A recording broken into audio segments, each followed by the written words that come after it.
Good evening. My name is Stephanie Sepiol-Milne, and I serve as the Assistant Director of Alumni Communications here at Valparaiso University. We are thrilled to welcome you to a new season of Alumni Experts virtual events sponsored by the Office of Alumni Engagement. This evening, I am so excited to be joined by Dr. Heather Johnson, class of 1974. A prolific clinician, author, and presenter, Heather Mitchell Johnson earned her Doctor of Medicine degree from Yale University School of Medicine after earning degrees in chemistry and Spanish with a minor in religion at Valparaiso University. She is an award-winning, actively practicing gynecologist who, after delivering more than 3,500 babies over 40 years, recently retired as an obstetrician. She is senior partner at Reiter, Hill & Johnson, an Advantia practice located in the Washington, D.C. area.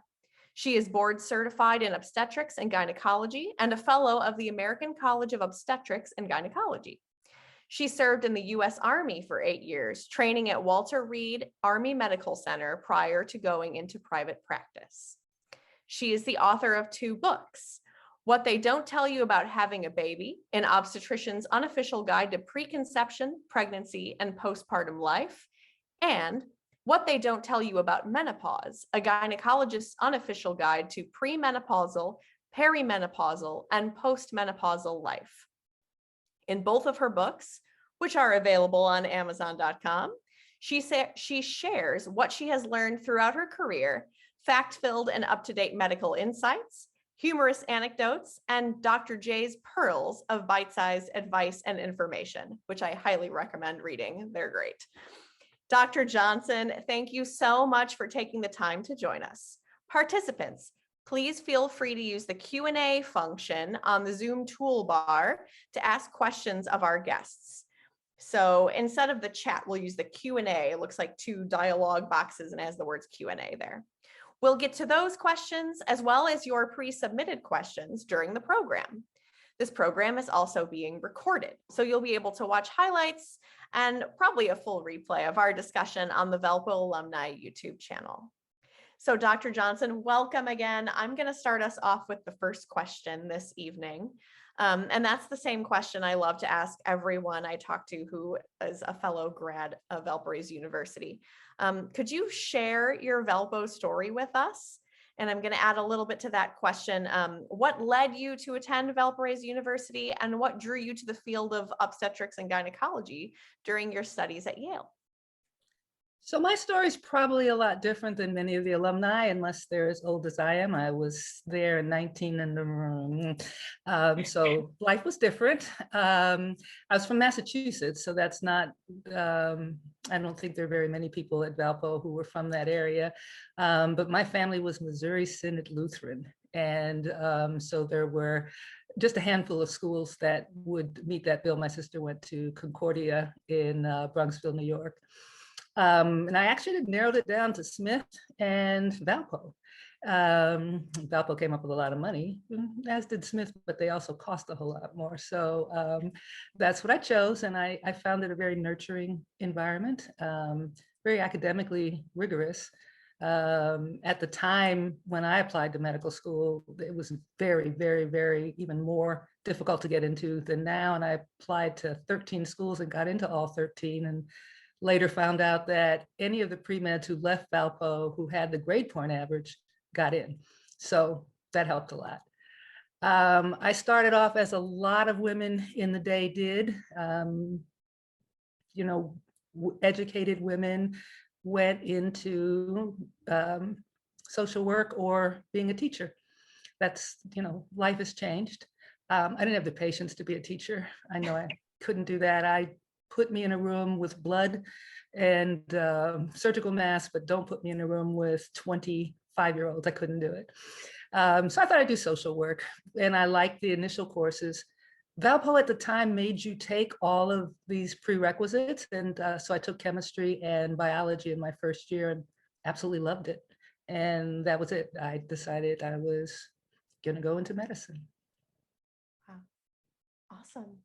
And then how did you discern, medical school, you start off with everyone else, then you kind of have to find your specialty, right? How did you discern that you wanted to go into, you wanted to be an OBGYN? Actually, I went thinking I would be a psychiatrist. I like the mind. I like how it works. But on the one hand, I was young and I liked rapid results. And the idea of being a therapist and having the same issues over and over and over again kind of got a little, it wasn't my style. But in OBGYN, you got to talk to people every day. They were naked, and so they actually opened up more, and you got to know about their lives. You followed them through pregnancies and engagements and depression and menopause. And I got to use all of my psychiatry then, but I got to do deliveries.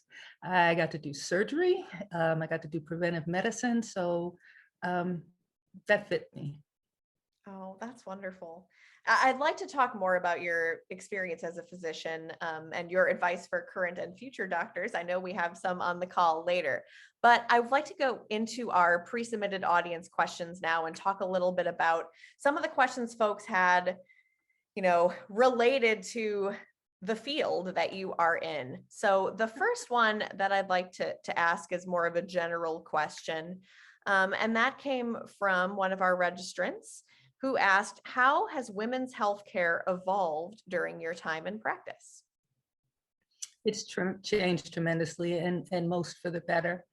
There was sort of more a paternalistic approach initially. Women weren't really involved in their care. They weren't really asked about what they wanted or what they needed or what their concerns and fears were. They were, just treated and moved on. Now my patients are very, very, very well educated, and they, for the most part, feel very comfortable talking about their needs and asking questions. We worry or concern ourselves with the comfort of women, say in labor. It's not all about the convenience of the doctor. It's about making it a good experience for the mom when she goes through this whole pregnancy process, and giving her whatever experience she wants during the labor process, as long as there aren't any medical complications. We help them with preventive medicine, learning more about their bodies and asking them to be part of the whole process. So I think many wonderful changes have been made. Wow, that's excellent. This next question that came in has to do with heredity. To what degree does family history impact women's health? And are most health issues inherited? Not most, but very many. BRCA gene, for instance, the one that predisposes you to getting breast cancer. It's a dominant gene, and it's rare, but it's real. And those who inherit it have a lifetime risk of about 80% for getting breast, ovarian, or colorectal cancer. We know about that now. We can test people for it, and there's some preventive promotional things to do. People have risk for hypertension, diabetes, high cholesterol, but it's not a given that you'll get it at least young. Lifestyle has a lot to do with that. And you can, if everybody in your family has high blood pressure and high cholesterol and is on medicine, and you exercise regularly and eat properly and keep your weight down, you can stall the need for medication from 30 to maybe 50 or 60. So there's a combination of things, nature and nurture, but it's helpful to know as much as you can about your family history so that you can work for preventive measures. Yeah, there's certainly, I would think, a reason why when you go in to see a doctor, especially a new doctor, they kind of grill you on, do you have anyone in your family that had this or that, or that died from this or that? So yeah, definitely plays into it. I have another audience submitted question about polycystic ovary syndrome, or Picos. Since there is no cure, how can women with Picos improve and manage their symptoms? Okay, for those who don't know, Picos, polycystic ovarian syndrome, is an entity where the ovaries don't function quite right. Normally, every month from the time someone is 5 months inside their mother's womb, you've got 2 million eggs there. And every month, 3 to 4 to 5 to 6 of them will start to try and grow. And then they will atrophy, just fade away. Once someone becomes, once they get through puberty, each month, some of them will start to grow, and the body has some kind of signal called follicle stimulating hormone, or FSH, which allows 1 or 2 of the more ripe ones to ovulate. With polycystic ovarian syndrome, PCOS, that doesn't happen often. And so every month, lots of little eggs go up to a certain point, make estrogen, and then die. But you don't ever release an egg, or you do it 2 or 3 or 4 times a year. So these women have anywhere from 3 to 6 to 12 months between their menstrual cycles, which on the one hand is kind of convenient, but on the other hand, it makes it difficult for you to get pregnant, because there are just less opportunities each year. Normally you ovulate every 28 days. With these women, they may be a few times a year. That's the bad news. The good news is, if you actually introduce sperm and egg at the right time in people with Picos, their ability to get pregnant is exactly the same as anybody else's. So it just becomes a technical issue of having people ovulate. And we can do that now very easily with some medication that makes you ovulate on command, pretty much, on a particular menstrual cycle. So women who have that should not worry about having children. They're no less risk than anybody else. It might just take a little bit longer. The big issue really with PCOS is the 2 things. One, if you go for extended periods of time without bleeding, without having a period, the lining of your uterus gets thicker and thicker and thicker, and then you may end up having a huge and prolonged cycle that can result in anemia. And so we like to avoid that. And there are measures that we can do with birth control pills or progesterone and other things to avoid that. But really the most important issue is that those who have PCOS are more at risk for developing diabetes, hypertension, and high cholesterol. So they're already at risk, and the vast majority of women with PCOS are overweight, actually in the obese category. So that also adds to their risk for diabetes, hypertension, and high cholesterol. So their overall risk over their lifetime for cardiac disease is increased. And so it's more about educating these women about weight loss, diet, exercise, and those kinds of things, rather than something about fertility, because that's something we can fairly easily handle these days. Yeah. What is the correlation between this particular syndrome and the predisposition for diabetes, hypertension? Do we know why the 2 can be related like that? It's part of what we refer to as the metabolic syndrome, where people have this central obesity, hypertension, diabetes, and high cholesterol. We don't know the exact, molecular reason why that occurs, but there's definitely a direct correlation. And so those that lose weight also often start ovulating regularly again, and also at much less risk for getting these medical illnesses.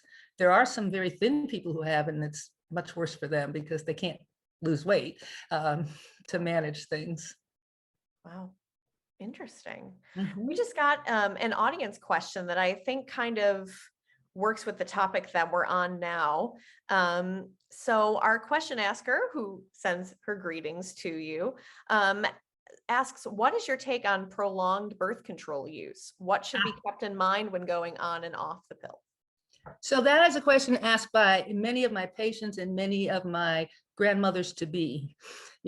My daughter has been on birth control since she was 16. And, nowadays people frequently don't have babies until they're in their mid-30s.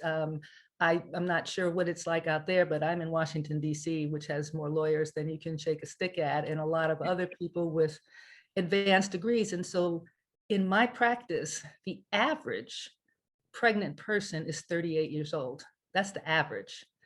We have actually more women in their 40s than in their 20s. Okay, so, oh, now I forgot where we were going on this. Prolonged birth control. Yes. And so women often go on to birth control pills in their teens because they have irregular periods, or they have prolonged periods, or they have painful periods. And then they stay on it through college and 20s and 30s, and they're concerned that, eventually this is going to stop them from being able to have babies. And it's not a legitimate concern, okay? Your body wants so much for you to ovulate that you have to put something in your system every single day at the same time each day to keep it from ovulating, okay? It will ovulate if you let it, and it remembers very easily. I like to tell my patients it's sort of like having this big roaring stream and putting a log down or a big rock in the middle of it, and then the water runs around it for years and years and years. And then one year you pick up the rock or the log, and what happens? The water rushes right back through where it was before. So you're not wasting eggs, because as I said before, from the time you were 5 months in utero, you were sending 3, 5, 6, 10 primordial follicles off to try and ovulate. And that same thing occurs when you're on the pill. So when you stop taking it, you're at the same place that you would have been if you didn't take any pills. In the meantime, you have significantly reduced your risk for ovarian cancer. Birth control pills are the birth control of choice for people with a family history of ovarian cancer because it does reduce your risk. You've significantly reduced your risk for anemia because you tend not to bleed very much on the pill. You significantly reduce your risk for uterine cancer because it changes the lining of the uterus on a regular basis. You significantly reduce your risk for endometriosis. So there's really no reason to stop to give my body a break, because all that does is give you an increased opportunity to get pregnant. So take it until you need to. You stop a couple of months before you're ready to start trying to get pregnant. There was this old adage that, you needed to get it out of your system for 6 months based on the fact that some hormones cause birth defects. So therefore birth control pills must, and therefore you must keep it out of your system for 6 months. And it just doesn't make any sense. We just want you to be off for a couple of months so we can see what your cycles normally are like. And then we can help time the pregnancy. Excellent. So there was a follow-up question about Picos. So the question asker is saying that is weight loss really a solution to the symptoms that come up with someone with that syndrome? I've heard that there can be health at all sizes, and there's concern about some, weight bias there in that advice. What might you say to For that? selected individuals, yes. A lot of them have a weight below which they will ovulate. That could be 190 pounds and not at 192 pounds. Okay. It's not thin. It's just a certain weight at which you do that. And there are many people, I have a number of patients who are, quote, morbidly obese because their BMI is over 40, but their cholesterol is normal, their blood pressure is normal, so they don't have any health risks associated with their weight. So if you don't, there's really, only personal reasons to approach that. But then there are thin. There's a patient who's like, her BMI is like 19 or something, and she has a horrible family history, and she's on 2 medications for her cholesterol and for her blood pressure, and she's in her early 40s. So that's where nature and nurture come into effect. So thinness for thinness sake it should not be a thing. Thinness for health's sake, or more appropriate weight, because thin is not necessarily good. There's some negative things that go with that. Yeah. Thank you for that follow-up. That was a great question. And thank you for your answer, Dr. Johnson. There's a question from someone asking about the NovaSure procedure used to cauterize the uterine lining. Could you talk a little bit about that procedure and what someone might expect and experience if they have it? Sure. So that's meant for women who have heavy and or prolonged periods for no real discernible reason. You can have them because you have large fibroid growths in your uterus, in which case you approach the fibroids. You can have them because of hormonal imbalance, in which case you approach the hormonal imbalance. But some women just continue to have, for no apparent reason, heavy, prolonged periods. They stand up from a chair at work and they're afraid to see what's left on that chair. And so the NovaSure is, it sounds all fancy and everything, but basically you put this instrument into the uterus and turn on the heat and burn the reversible lining of the uterus, the one that normally sheds each month. And it takes a long time for that to heal. So typically you'll get either no periods at all, or you'll get very light periods. It's not meant for women who want to have babies, because it would be very difficult to get pregnant after that. It works best in women who are in their mid to late 50s, because they're approaching menopause. And by the time the lining of the uterus heals itself, they'll be postmenopausal. It's a quick outpatient procedure. I mean, you're in the hospital longer for the pre and post-op than you are for the actual procedure. And it's a great alternative to maybe getting an IUD or being put on birth control pills or bleeding each month and taking lots of iron. Yeah. Wow, interesting. I had not heard of that. That was an interesting question. I want to move back to some of the pre-submitted questions that we had from registration. There was a question about midwifery. So what has your experience been with certified nurse midwives? It's been excellent, actually. There are a couple of things. One, they tend often to want to serve in areas where there may not be as great medical care. And that's been very helpful in filling those gaps. They also will work in areas where there is great medical care, but people want a more hands-on and kind of natural approach. They are so patient, and they will try any and everything to, get you to deliver vaginally and support your desires. They're usually very well educated. A lot of them are trained in surgery as well, so they can assist at C-sections if need be. So my hat's off to them. I think, them, midwives and doulas, which is a little off to the side, which are people who assist you in labor. They're not medical personnel. They're women who usually have had babies, but are just interested in the childbirth process, and will work with you during your prenatal time, teaching you about pregnancy, about labor, about delivery, and teaching you tricks to go through labor and following you postpartum. They have postpartum doulas who help you with breastfeeding, and night doulas who are saints, who will come when you're ready to go to bed and take care of your baby while you're sleeping, and then bring the baby to you to nurse, and then go back and diaper and change and do those. So both of those have been a marvelous addition to obstetrical care for women. Wow, well, that's awesome. We're going to move a little bit forward in time, probably for most people, right? And we've got some audience submitted questions related to menopause.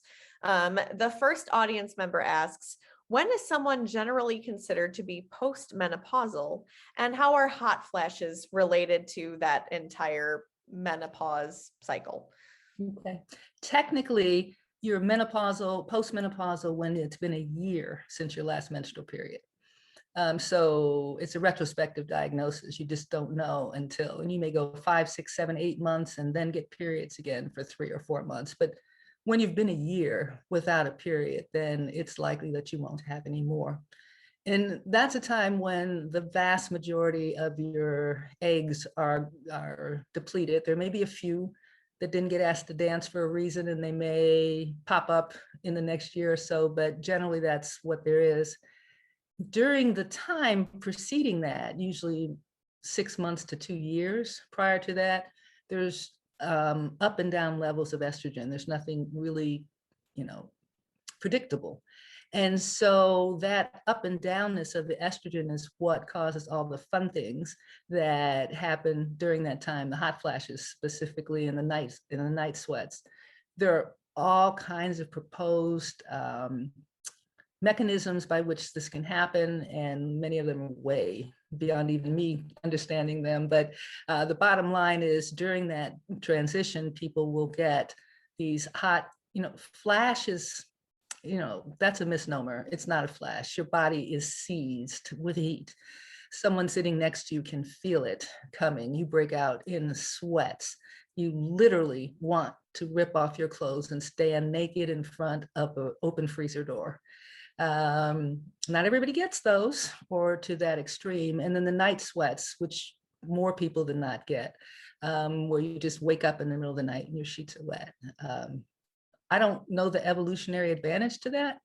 I'll have to ask the gods one day if they give me the opportunity to do so, but it's pretty miserable. But eventually all of that evens out and you're at a steady state of just very low estrogen. And that's usually not associated with hot flashes and night sweats, though some of us still get them in their 60s, 70s. I have a couple of 80-year-olds who are still getting them, but most people get over it within 6 to 12 months. And then there is the ongoing problem of what happens to your body with little or no estrogen, which results in vaginal dryness and osteoporosis and cardiovascular disease. So there's a lot. Yeah, our next question was actually on that topic. Someone was asking about, they asked what's the latest on estrogen and menopause. So I think they're probably asking about, supplemental estrogen during that time in your life, and how can we protect our bone health to delay osteoporosis and bone density loss? Sure. I'll give you a long segue into it and then a short answer to the other one. But back when I first started practicing obstetrics and gynecology, pretty much most women got hormone replacement therapy when they went into menopause. At the time, it was something called Premature, which was made from pregnant mare's urine. Not sure why they were playing with pregnant mare's urine, but they contain a lot of different estrogens, and the body breaks them down into estradiol, which is the form that's needed to get into the cells. And initially, they just gave estrogen. And then they noted that there was an increased incidence of uterine cancer in these women 5 to 10 years later. So then they added progesterone, which your body normally makes when you ovulate. And then not only was the risk for uterine cancer not increased, it was actually less than if you took no medication at all. It took away the hot flashes and night sweats, period, end of discussion. It delayed the start of bone loss, which happens once you run out of estrogen. Men have testosterone to protect them. Women run out of estrogen, and starting at menopause, their bone mineral density starts to go down.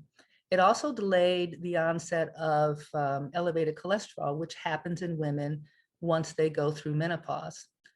Prior to menopause, women have a much lower risk of heart disease than men. But once menopause comes through and they run out of estrogen, that risk starts to go up, so that after 7 or 8 or 9 years, women's risk for heart disease is the same as men's.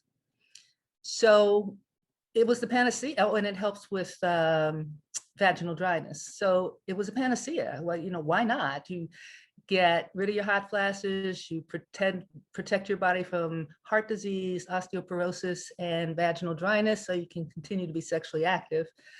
And so there was this long-term project called the WHI. I know this might be too much information, but that's part of the history. Women's Health Initiative in the 90s, I think, where they were trying to show that estrogen should be used for a primary preventive measure against heart disease. And so they ran the study only with the Premature products. And it turns out everything that we thought we knew was true. It did prevent osteoporosis. It did delay the onset of high cholesterol. It did take care of hot flashes. It does, if used for 5 years or more, increase statistically, but a small amount, your risk for breast cancer. But the study wasn't stopped for that reason. The study was stopped because in order to get into the study, you had to be symptom-free. And so by default, most of the people in the study were in their 60s and had already developed heart disease or high cholesterol or whatever else. And so it wasn't the normal audience that would have been put on hormones in their 50s. And there were a lot more smokers in the study. So there wasn't a decrease in heart disease. So they stopped the study saying simply that estrogen should not be used for the primary prevention of heart disease. They didn't stop it because they thought estrogen was dangerous, okay? But then for years, people went around saying, bad, bad, don't take any estrogen.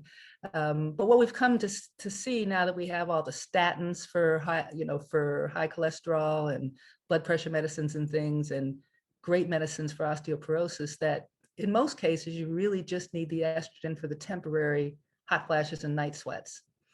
And that's usually done within 5 years. So your risk for breast cancer doesn't really go up.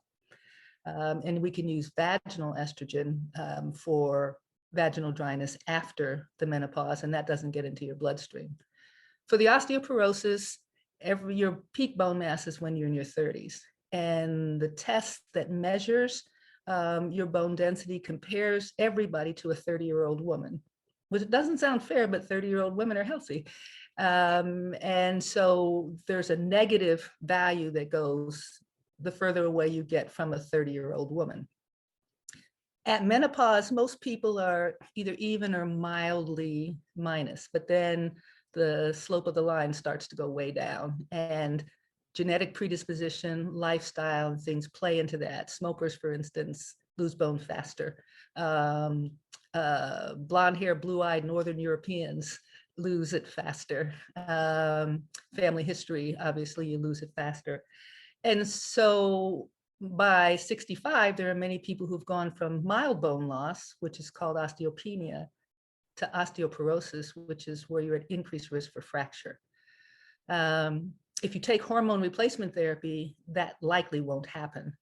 But then that's stimulating your breast and doing other things. There's some great medicines on the market now that only support the bone, and that's usually what people will use now. In addition, regular weight-bearing exercise, 3 to 5 times a week for about 20 minutes. Swimming is a great exercise, but it doesn't bear weight, so it doesn't help with that. It's great exercise, so don't stop if you do it, but that's not the only thing. 1,200 milligrams of calcium a day is required postmenopausally. It's 1,000 milligrams before menopause, so you just absorb it less after that. And so unless you do dairy products or plant-based milks, it would take 12 cups of broccoli a day, or half a pound of parsley, or a can of sardines every day to get that 1,200 milligrams. So if you don't do those other things, then supplementing whatever you don't get with calcium, with vitamin D in it, because vitamin D helps absorb the calcium.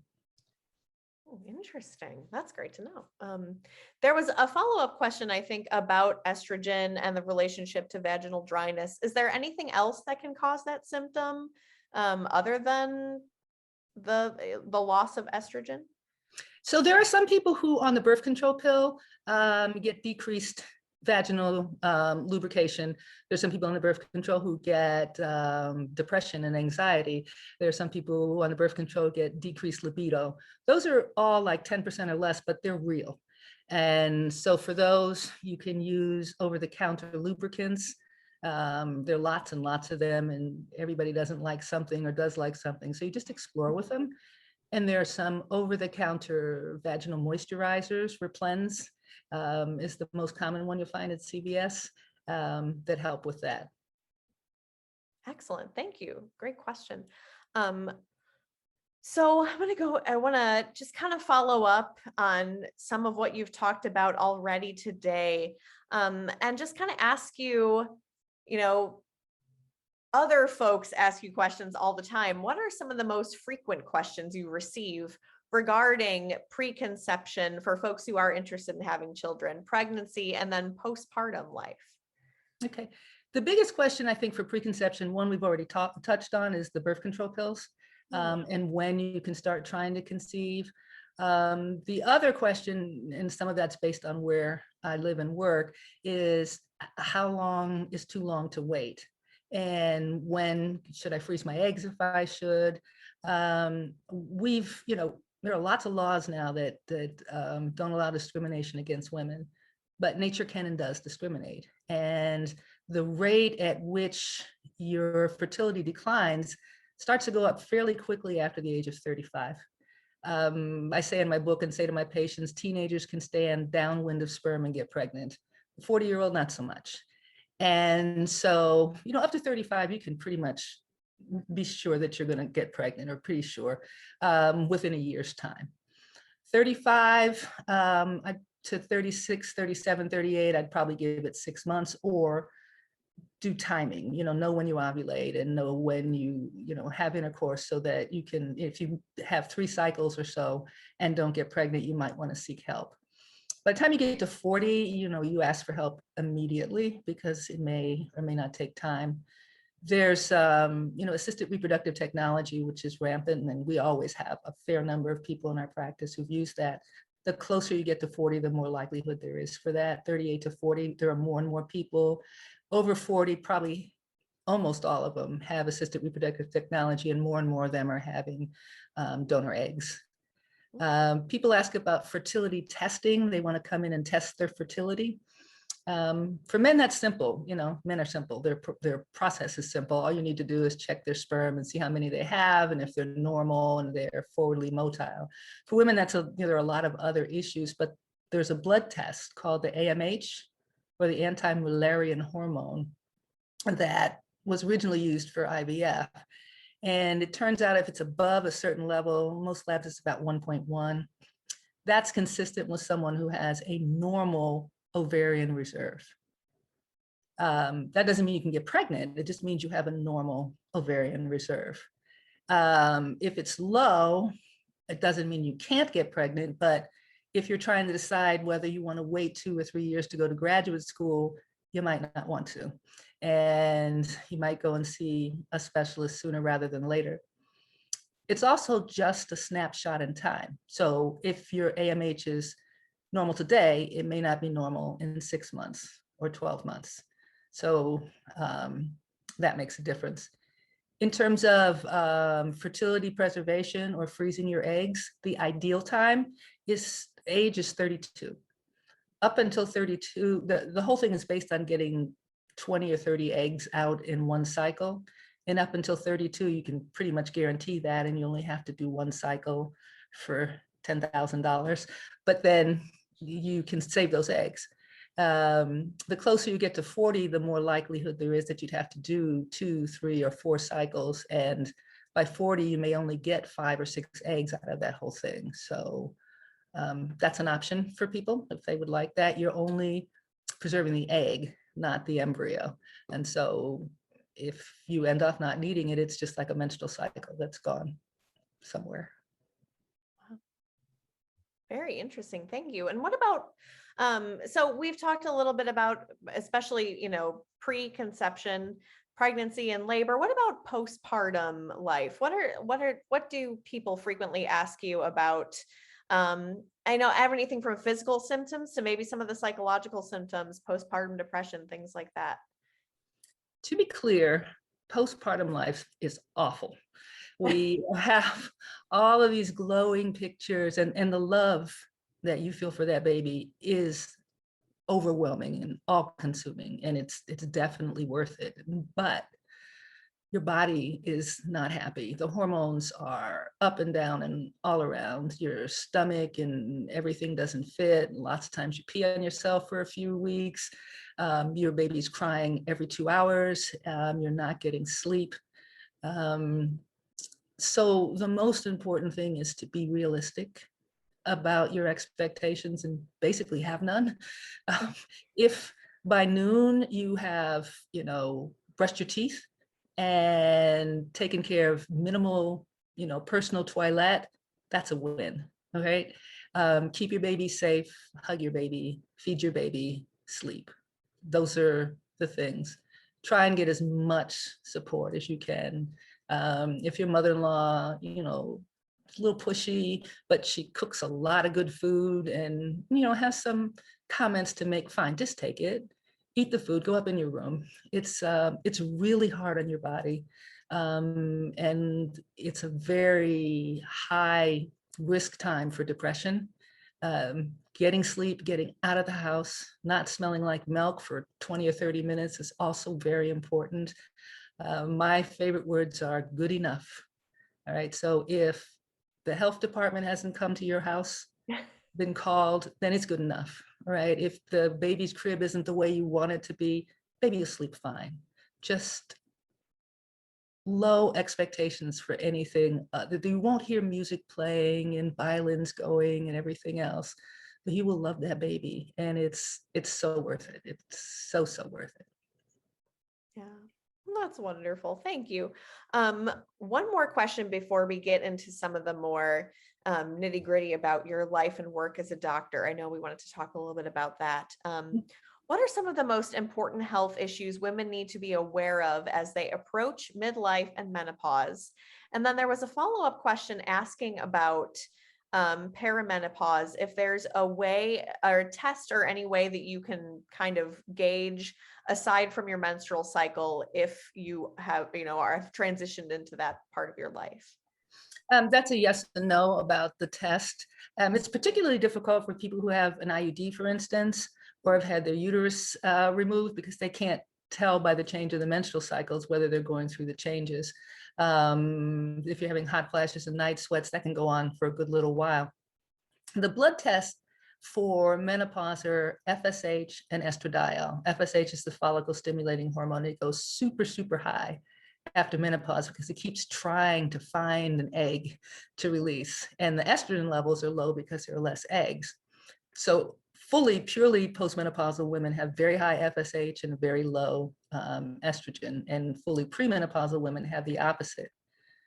In the interim, there's a fluctuation. So as you get closer to the end, it takes more FSH to release an egg. So there'll be times in the month where your FSH is higher than normal. Once that egg is released, it goes back down to normal. Okay. So depending on when you draw the blood test, it could be high or low. And so it's not really definitive necessarily. It's a helpful test to do if, for instance, you have an IUD or you're had a hysterectomy, because you have no better idea. But it won't, if you're already missing your cycles, it won't give you any better idea of how long it will be before you finish all of that. I think there was another part to it, but yeah, well, I'll just add on to it a little bit too, just briefly. What are there specific concerns that folks should be aware of if they feel as though they are entering menopause earlier than the average woman does? Sure. As I said, 48 to 52 is the average for the last period. And the fanfare can start 6 months to 2 years earlier. If someone's 44, 45 or 46 and goes through menopause, we don't really worry about it. There's something called premature ovarian insufficiency, which used to be premature ovarian failure, but that's not appropriate now. And that can sometimes be due to a hereditary thing. Their mom did it, their grandmother did it. It could be due to a chromosomal abnormality. And that's putting people in a menopausal state a full decade before they normally would have. And that can have negative repercussions. If you're starting that early, your bones are going to go bad earlier, your vagina is going to get drier earlier, you're going to get earlier heart disease. So those we work up. For the other ones, it's just more a matter of support. For that, it's difficult, obviously, if you're trying to get pregnant and you go through premature failure. If you have a family history of premature menopause and you're considering delaying childbearing, that's something that you should pay particular attention to. Interesting. Thank you. I'd like to conclude our time with a few questions that we received about your experience as a doctor. And I kind of want to start with one that came in the Q&A earlier, asking, it's from a fellow Valpo alumna who is a lawyer. and more than once was told that she was selfishly taking the place of a man while she was in law school. So she's kind of wondering, did you experience feedback maybe like that from someone? And what did your mentors tell you as you blaze trails for doctors coming up behind you in the profession? Absolutely. I'm not sure how old she is, but that was definitely the case. Even my own beloved father, who I adore, said, when I told him I was going to medical school and asked for some money, that he had raised his daughters to go to college so that they could be educated mothers. Can't say that now without getting shot, but that is what it was in the 70s and 80s. Shortly before I went to medical school, there were professional women, but few, and most of them didn't get married. And then the next step was they got married, but they didn't have children. And then my time came around where we got married and we had children. And that upset a lot of people. So what you got was 6 weeks of maternity leave, and that was if you had saved up all of your vacation and sick leave. If you didn't, you had to come back or you went without pay. And you were considered selfish, especially in medicine, because in training you're on, and especially in OB, you're on every third or fourth night. And so if you're not there, someone else has to take that call. So people didn't like that. Now, one of our doctors just recently came back from maternity leave. She was out for 3 months, and she has 4 time slots plus lunch reserved in her schedule every day to pump. So I had to go into the nursery at the intensive care unit when I was a resident and just pull the screen around me and use the ones they used for the moms of the newborns. And my daughter had 2 babies recently, and she's at Hopkins. It's mandated that they have breastfeeding rooms, so you don't have to go in the bathroom and sit on the toilet with a pump. And these breastfeeding rooms are clean, pristine. They have vending machines so that you can get parts for your, for your various different pumps. They only had 2 kinds of pumps when I did it. One was an electrical one that you could get from the La Leche League, which was the breastfeeding league at the time, but they would only rent them to women who stayed at home with their babies, like good mothers. Otherwise, it was like a hand-pulled pump that took you forever. And now they have pumps for while you're driving, they have pumps for while you get your hair done, you've got noiseless pumps, you've got double pumps, you've got things to collect them so it doesn't drip on your clothes. So there's a lot more support, and partners are getting leave as well, so that when you go back, they can be home for a few days. So there's a long way to go, but I think people are starting to understand, especially with the pandemic, that you don't just have children and leave them someplace. Somebody has to take care of them, and everybody needs to support that. Wow, thank you. There was a question you mentioned, working and shifts and everything like that. There was a question actually about your work-life balance in the OBGYN specialty. Could you talk a little bit about that? Yeah, totally unbalanced. As I went back and I was on call the first night after a C-section, 6 weeks after a C-section. I was in the military at the time, paying my way back, and my husband would come in the nights I was on call and bring the baby, and well, it worked for his advantage too, because then he would sit in the call room and watch the news and eat dinner, and I would nurse the baby, and then the other residents and medical students would play with them. So he'd stay for a couple hours. And on the weekends when he was working and I was on call, I would bring them to the hospital with me, and my long-term chemotherapy patients and things would make toys for them and play with them. My daughter used to come to the call room with me on weekends and bring her homework. And she'd gotten to the point by 6th grade that she could look at the monitor and say, I think she's going to need to go on Pitocin. So it's helpful to have support. It's also helpful now. She does a lot of work from home.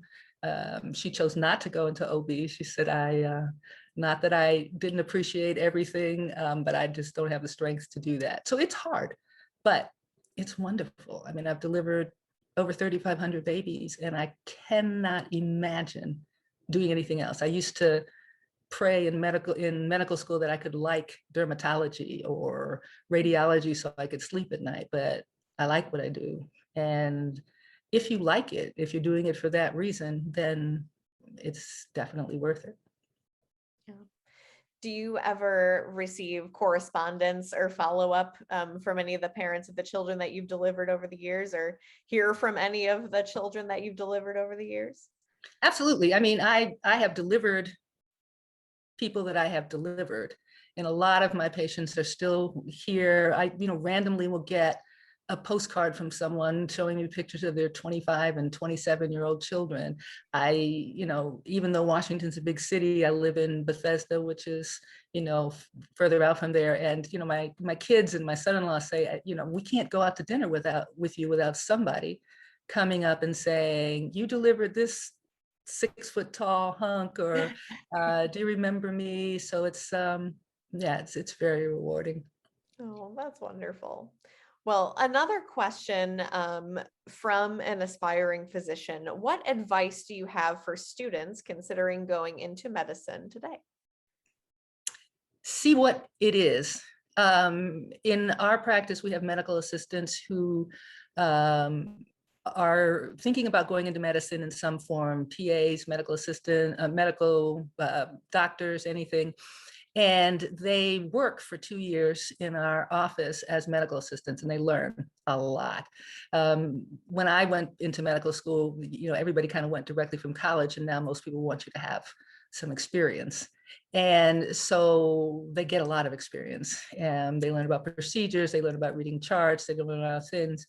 And we've graduated many doctors, and some have come back to work with us, but then some have seen it and said, yeah, I think I'm going to law school, or I'm going to become a teacher. There's a lot in theory about things, but the smell and taste of it is important as well. And so it's helpful to do something, volunteering or working ahead of time, to see if that's really you.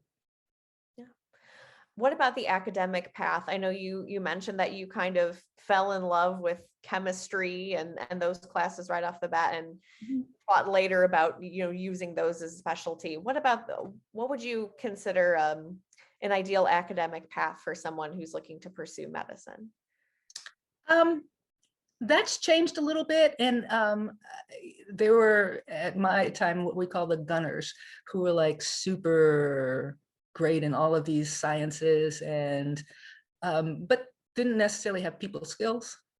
And Yale was different at the time. It's one of the reasons I went there. It's because they had people who had been concert pianists or had been arts majors or something. They went back and got their degrees, but they had other interests. If you like pure medicine and you want to do research, sure, go to medical school and do that. But I think, especially once you get into medicine, since it's so demanding and such a jealous mistress, it's nice to have other interests. I had a second major in Spanish, and I minored in religion. So I got everything I needed for medical school, but got some more. Yeah, well, that's awesome. There was a question that came in the Q&A about, you're retired from the obstetrics part. So what have you done with that slightly newfound time, and what are your plans for the future? So actually, the slightly newfound time, I went into a funk initially after not being able to deliver babies at 30 something years of doing that, and for about 3, 4, 5 months. And then one night I was getting ready to go to bed, and I found some notes that I had kept by the side of my desk of stuff I would say in a book if I ever wrote one, and about obstetrics. And I turned the computer back on and started writing. And the next thing I knew, it was 5 a.m, and I had gotten the base, a third of the base for my book. So it consumed me for a while. My little writing person or demon would come and see me every few weeks, and I would go 2 or 3 days not sleeping very much and writing, and then getting back to regular. So yeah, that filled up a lot of the time. And by that time I had transitioned into being okay that the people with the babies didn't come by and see me anymore. But I still have all my gynecologic patients, from 16 to 89. So I like doing that as well. Wow. Well, that's wonderful. So speaking of your book and all of your other wonderful projects, or your books, I should say, more information about you, Dr. Johnson, and your work can be found on your website, which is askdrheatherjohnson.com, as well as you can also connect on social media. So if we didn't get to your question today, or if you didn't get to ask it, if someone would like to get in touch with you after this program, how can they do so? They can do so. First, I'm told I have to show my book. So there you go. Oops. Yeah, please do. That's the menopause one. And that's the one about having a baby. And so it's Ask Dr. Heather Johnson, but it's Dr. Heather Johnson at .com. Yeah. And then there's Write Dr. J at gmail.com. And we'll get back to you on any questions that you have. Yeah, I think there's a contact form through your website there too. Yes. Yeah, on the website. Yeah, both of those are written. And also on your website, as we mentioned in your bio, your pearls of wisdom. Was that a lot of what you were writing when you were staying up all night? Yeah, exactly. People would come back, and say, I remember when you said this to me. And, after like the 5th or 6th time someone said that, I thought, that sticks. I'll make that a pearl. So yeah, well, they're both uplifting and tongue-in-cheek funny. So I enjoyed reading them. So thanks for doing that. So thank you again for joining us tonight. We have really appreciated your expertise. We covered so many, vastly different topics over the course of this evening. And I learned so much. I don't know if I was literally taking notes about things you were saying. So thank you. For those of you that are joining us this evening, we have some exciting virtual and in-person events coming up, including the return of our favorite gourmet goddess for building a fall grazing feast on November 16th. We had so much fun with her last year, I had to ask her back, as well as some campus festivities and alumni speakers leading up to President Padilla's official inauguration in the chapel on October 30th. So those events start on Sunday with a really exciting sounding lecture from Lloyd McClendon, class of 81. We'll also hear from Robert Bryant, who is a prolific NASA scientist, and from Rebecca Pallmeyer, who is the chief judge of the Northern Illinois District Court and was the first woman named to that position in 2019. So that should tell you something about that. And those are on campus, free to attend. And you can learn more about that at valpo.edu/inauguration. So you can register for our Valpo alumni events and learn more about everything else we've got going on at alumni.valpo.edu/events. You can also see replays and highlights of this event and also past events on our Valpo alumni YouTube channel. We hope you'll also follow us on social media to stay connected to exciting news and events. That's at Valpo Alumni on Twitter and Instagram, and Valparaiso University Alumni on Facebook. All right, thank you all and have a wonderful evening. Good night. Good night.